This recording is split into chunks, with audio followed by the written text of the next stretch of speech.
Good morning everyone.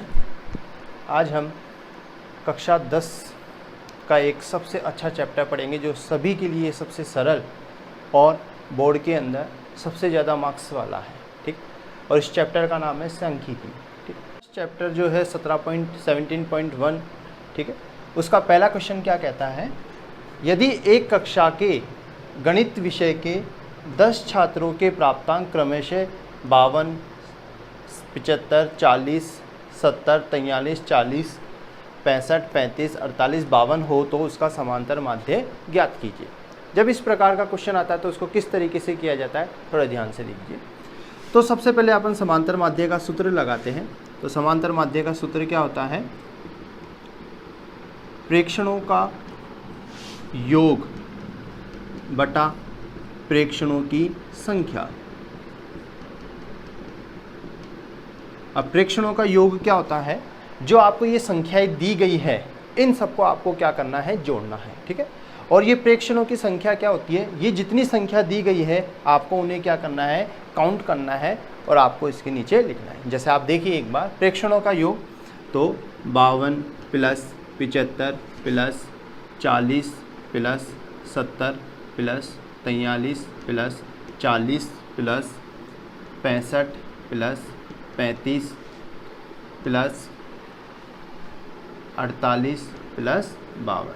ठीक है, और प्रेक्षणों की संख्या का मतलब है गिनिए 1 2 3 4 5 6 7 8 9 10। तो ये कितनी है, 10। ठीक है, अब इन सब का जब अपन टोटल करेंगे, मतलब इन सब को जब अपन जोड़ेंगे तो ये कितनी आएगी, 520 बटा 10। आपको पता है ये 10 कहाँ से आया है, इन जो ये संख्याएं दी गई है इन्हें अपन गिनेंगे तो ये टोटल कितनी है, 10 है।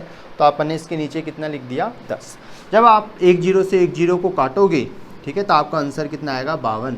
तो आपका आंसर कितना आया, 52 प्राप्तांक या फिर 52 अंक। ठीक है बच्चों, ये आपका पहला क्वेश्चन था। दूसरा क्वेश्चन क्या कह रहा है, एक विद्यालय के सहायक कर्मचारियों का मासिक वेतन रुपयों में दिया गया है 1720, 1750, 1760, 1710 हो तो उनका समांतर माध्य आपको क्या करना है, ज्ञात करना है। जैसे आपने इस क्वेश्चन को किया था उसी प्रकार आपको इसी क्वेश्चन को करना है। ये बहुत सरल है। तो देखिए अपन सबसे पहले सूत्र लगाते हैं समांतर माध्य का, और समांतर माध्य का सूत्र क्या होता है, प्रेक्षणों का योग बटा प्रेक्षणों की संख्या। प्रेक्षणों का योग बटा प्रेक्षणों की संख्या। और प्रेक्षणों का योग क्या दे रखा है, जो मैंने आपको बताया था पहले वाले क्वेश्चन में, जो ये संख्याएं दी गई है इन सबको आपको क्या करना है, जोड़ना है।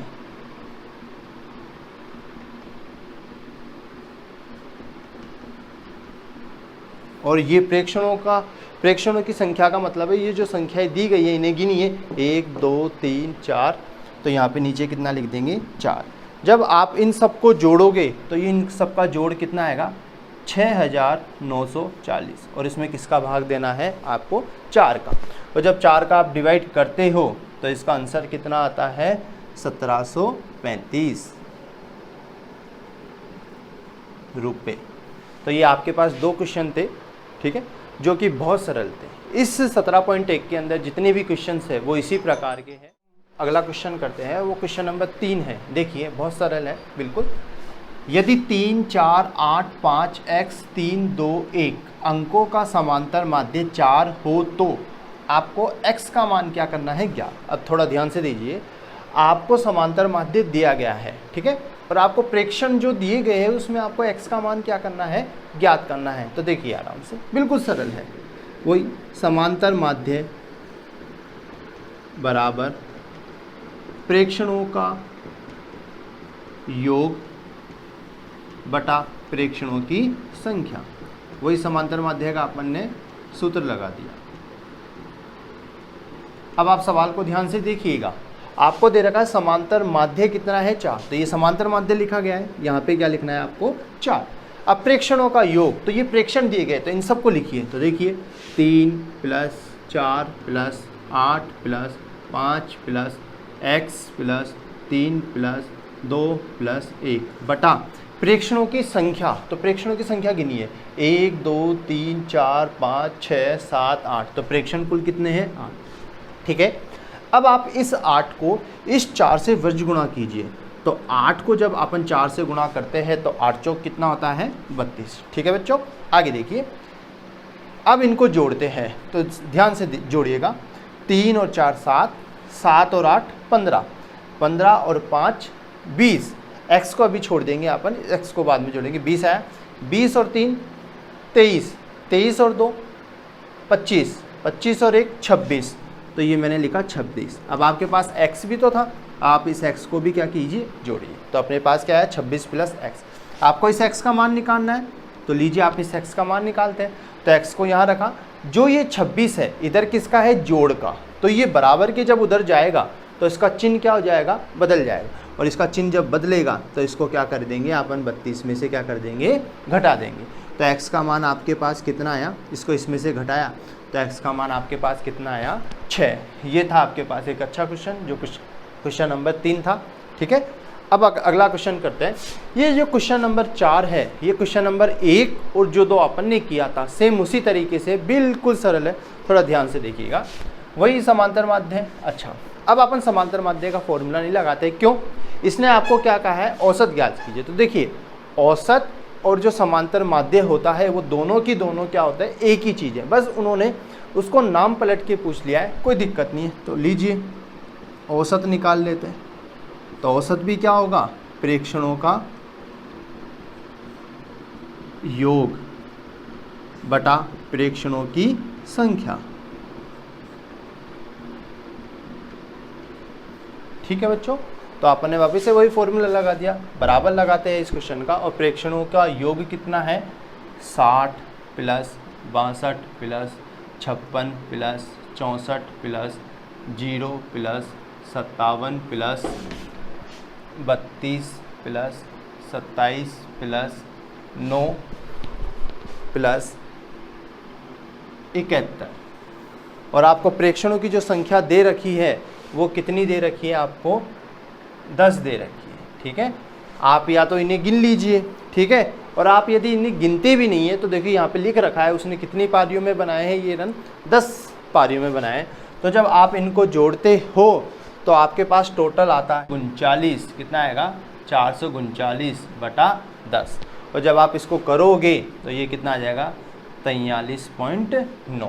कितना आ जाएगा 43.9 रन। तो मतलब इसका मतलब ये होता है कि उसने एक पारी में एवरेज कितना बनाया है 43.9 रन बनाए हैं। ठीक है बच्चों, अगला क्वेश्चन देखते हैं। तो अगला क्वेश्चन क्या है, देखिए, एक मासिक परीक्षा में 10 विद्यार्थियों के द्वारा अंग्रेजी में प्राप्त अंकों से समांतर माध्य की क्या करनी है आपको गणना। ठीक है, आपको अब इस तरीके से दिया गया है, जैसे कहने का मतलब है, इसको समझिए सवाल को, जैसे जिसका रोल नंबर 1 है उसके प्राप्तांक कितने हैं 30 हैं, जिसका रोल नंबर 2 है उसके प्राप्तांक कितने हैं 28 हैं, जिसका रोल नंबर 3 है उसके प्राप्तांक कितने हैं 32। तो इस तरीके से जिसका रोल नंबर 10 है उस बच्चे के प्राप्तांक कितने आए हैं 14। ठीक है, आपको इनका क्या निकालना है समांतर माध्य निकालना है। ठीक है, तो समांतर माध्य निकालते सेम। समांतर माध्य का सूत्र क्या होता है प्रेक्षणों का योग बटा प्रेक्षणों की संख्या। तो देखिए प्रेक्षणों का योग, तो आपके पास जो भी संख्या दे रखी है प्राप्तांक, आपको अनुक्रमांक को नहीं जोड़ना है, आपको प्राप्तांक को जोड़ना है। क्यों? क्योंकि आपको प्राप्तांकों का क्या निकालना है समांतर माध्य। ठीक है, तो देखिए प्राप्तांक सबसे पहले 30, फिर 28, 32 plus 12 plus 18 plus 20 plus 25 plus 15 plus 26 plus 14। और आपके पास जो प्रेक्षणों की संख्या है वो कितनी दे रखी है 10। अब या तो आप देख लीजिए, यहाँ से देख लीजिए 10 विद्यार्थी, या फिर आप अनुक्रमांक से, अनुक्रमांक का मतलब होता है रोल नंबर, तो कितने बच्चे हैं कितने तक है 10। ठीक है, अब जब आप इनको जोड़ेंगे तो ये जोड़ने पर कितना आ जाएगा 220 बटा 10। तो मैंने आपको सिखाया था यदि नीचे और ऊपर बराबर 0 है तो उन्हें क्या कर दीजिए कट कर दीजिए। तो आपके पास कितने प्राप्तांक आए, तो आपके पास कितने आए 22 प्राप्तांक। ठीक है बच्चों, अगला क्वेश्चन करते हैं क्वेश्चन नंबर 6। ये भी बिल्कुल सेम है जिस तरीके से मैंने आपको कराया। तो देखिए यहाँ पर लगाते हैं समांतर माध्य का फॉर्मूला। तो समांतर माध्य क्या होता है सूत्र, प्रेक्षणों का योग बटा प्रेक्षणों की संख्या। ठीक है बच्चों, ठीक है, सूत्र लगा दिया आपने। फिर लिखते हैं प्रेक्षणों का योग। तो प्रेक्षणों का योग है ये, इन सबको जोड़ते हैं 300 plus 405 plus 455 plus 489 plus 375 plus 280 plus 418 plus 502, अब वहाँ पे नहीं है तो यहाँ पे लिखिए प्लस 300 प्लस 476 बटा ये कितनी संख्याएं हैं, देखो आपको दिख रखा है 10 दिन, तो ये है भी कितनी 1 2 3 4 5 6 7 8 9 10। तो आपको इसके अंदर किसका भाग देना है, 10 का। और जब आपने इसको सबको जोड़ा, इन सबको जोड़ोगे तो ये कितना आ जाएगा 4000। कितना आ जाएगा 4000। और जब आप इसको 10 से भाग दोगे तो देखिए थोड़ा नीचे कितनी जीरो है, 1, तो नीचे 1 जीरो है तो ऊपर 1 जीरो से क्या हो जाएगी, कट जाएगी। तो आपके पास कितना है 400 दिन। कितना है 400 दिन। ठीक है, ओके।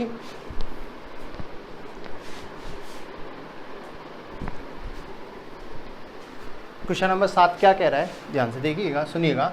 एक कक्षा के वर्ग ए के 25 छात्रों का औसत भार कितना है, 51। इस लाइन को समझिए, 25 छात्रों का औसत भार कितना है, 51। इसका मतलब है कि एक बच्चे का जो भार है वो कितना आ रहा है, 51। ठीक है, आगे, जबकि कक्षा बी के 35 छात्रों का औसत भार कितना है, 54। तो वो उसी प्रकार से कक्षा में है 35 छात्र कुल, लेकिन एक बच्चे का भार कितना है, 54। तो इस कक्षा के कुल 60 छात्रों का औसत भार आपको क्या करना है, ज्ञात करना है। तो ध्यान से देखिएगा, सबसे पहले लिखते हैं कक्षा के वर्ग ए के 25 छात्रों का कुल भार।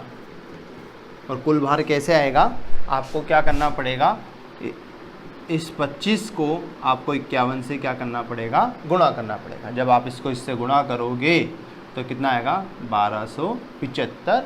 ठीक है, अब इसी तरीके से वर्ग बी के 35 छात्रों का कुल भार। तो 35 छात्रों का कुल भार कैसे निकालेंगे, इसी तरीके से कहें 35 गुणा 54। ठीक है, आपने इसको इससे क्या कर दिया, गुणा, और वो कितना आ गया, 1890। कितना आ गया, 1890। अब आप निकालेंगे कक्षा का कुल भार। तो कक्षा का कुल भार कितना आया, इन सबको आप जोड़ोगे तो कितना आ जाएगा, 5 6 1, कितना आ जाएगा, 3165। अब आपको क्या निकालना है, औसत भार की गणना करनी है। तो औसत भार, औसत भार, तो औसत भार क्या है, तो पहले आपको लिखना पड़ेगा कुल भार बटा कुल छात्र। और कुल भार कितना दे रखा है आपको, 3165। और कक्षा के कुल छात्र कितने हैं, देखो इन 35 और 25 को जब आप जोड़ोगे जब भी कितना आएगा, 60। नहीं तो आपको दे रखा है क्वेश्चन के अंदर कितना है, 60। और जब आप इसका भाग इसके अंदर देंगे तो वो कितना आ जाएगा, 52.75 किलोग्राम। बताइए कोई दिक्कत है इस क्वेश्चन के अंदर, नहीं। यदि आपको कोई भी दिक्कत हो तो आप कमेंट बॉक्स में जाके कमेंट कर सकते हैं, मैं इसका सॉल्यूशन आपको अगले दिन जरूर दूँगा। आगे देखिए, 8वां क्वेश्चन क्या है, 5 संख्याओं का औसत कितना दे रखा है आपको, 18 दे रखा है। यदि एक संख्या हटा दी जाती है, पहले कितनी संख्या थी, 5, अब एक संख्या को हटा दी गई है तो कितनी संख्या बची है आपके पास, 4। तो उनका औसत कितना दे रखा है आपको, 16। तो आपको पूछ रहा है हटाई गई संख्या आपको क्या करनी है, बतानी। कोई दिक्कत नहीं है, बिल्कुल सरल सवाल है। तो देखो आपको लिखना पड़ेगा पहले 5 संख्याओं का कुल भार। तो मैंने आपको बताया था 5 संख्याओं का कुल भार कैसे करना है। आपको इस 18 को किससे गुणा करना है 5 से, तो कितना आ जाएगा 90। ठीक है, अब उसने क्या कहा है सवाल में, ध्यान से सुनिएगा कि एक संख्या हटा दी जाती है। पहले कुल संख्या कितनी थी 5, अब एक संख्या हटा दी गई है तो कितनी संख्या रह गई 4। तो आपको यहाँ लिखना पड़ेगा 4 संख्याओं का कुल भार। तो आपको क्या करना पड़ेगा 16 को 4 से क्या करना है हटा दिया। जब आप इसको करोगे तो कितना आया 64। अब ये पूरा हटाई गई संख्या, तो ध्यान रखना आपको क्या करना पड़ेगा घटाना पड़ेगा। तो आपको लिखना पड़ेगा हटाई गई संख्या बराबर, तो जब आप इसको इसमें से घटाओगे तो ये कितना आ जाएगा 26। कितना आ जाएगा बच्चों 26। तो इसका मतलब है जो संख्या आपने हटाई है उसका मान कितना था 26। ठीक है बच्चों,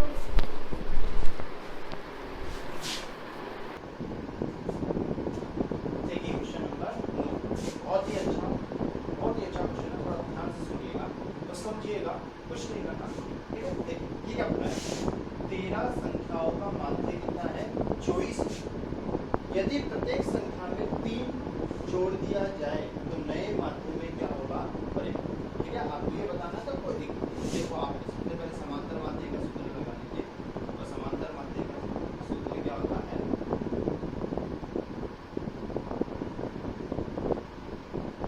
प्रेक्षणों का योग बटा प्रेक्षणों की संख्या।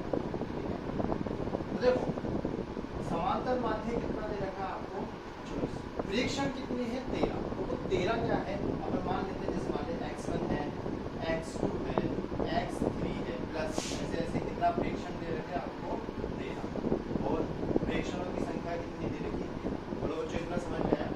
जो ये लाइन है इसका मतलब मैंने आपको कहाँ समझा दिया है। वापिस से मैं बताता हूँ, आपको थोड़ा ध्यान से सुनिएगा। 13 संख्याओं का माध्य कितना है 24। तो आपने माध्य कितना लिख दिया 24। और वो 13 संख्या आपको पता नहीं है वो कौन सी है, तो अपन मान लेते हैं पहली संख्या x1 है, दूसरी x2 है, तीसरी x3 है। तो इसी तरीके से कितनी है x13 तक। और प्रेक्षणों की संख्या आपको पता है वो कितनी है। ठीक है, आगे देखिए क्या है।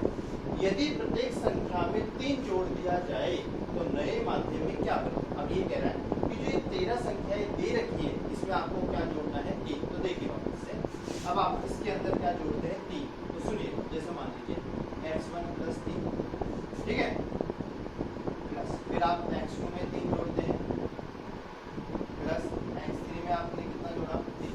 इस तरीके से आप 13 संख्याओं में कितना जोड़ देंगे 3। बोलो जोड़ा कि नहीं जोड़ा, जोड़ दिया बच्चों, जोड़ दिया। अब देखिए इन सबके अंदर क्या चीज कॉमन आ रही है 3। क्या चीज कॉमन आ रही है 3। तो आप 3 को क्या कर देते हैं बाहर निकाल दिया।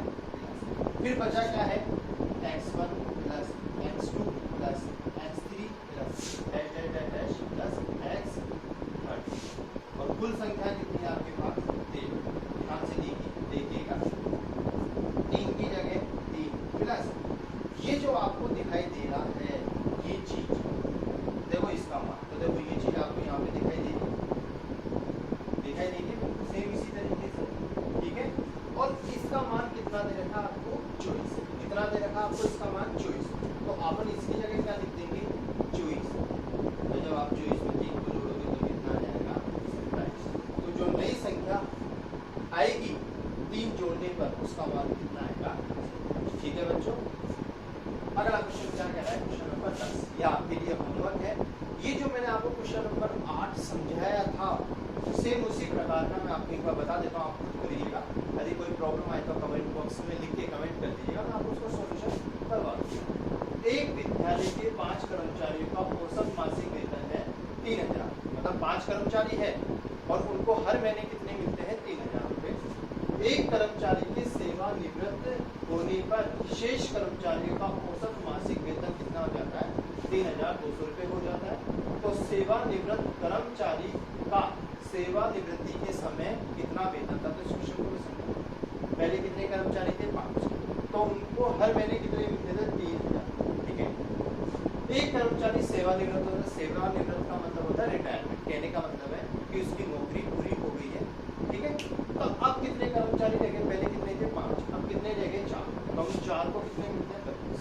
ठीक है, आपको ये क्वेश्चन सेम उसी तरीके से करना है जिस तरीके से आपने क्वेश्चन नंबर कौन सा किया था 8। ठीक है बच्चों, आप इसे करिएगा, ये आपके लिए होमवर्क।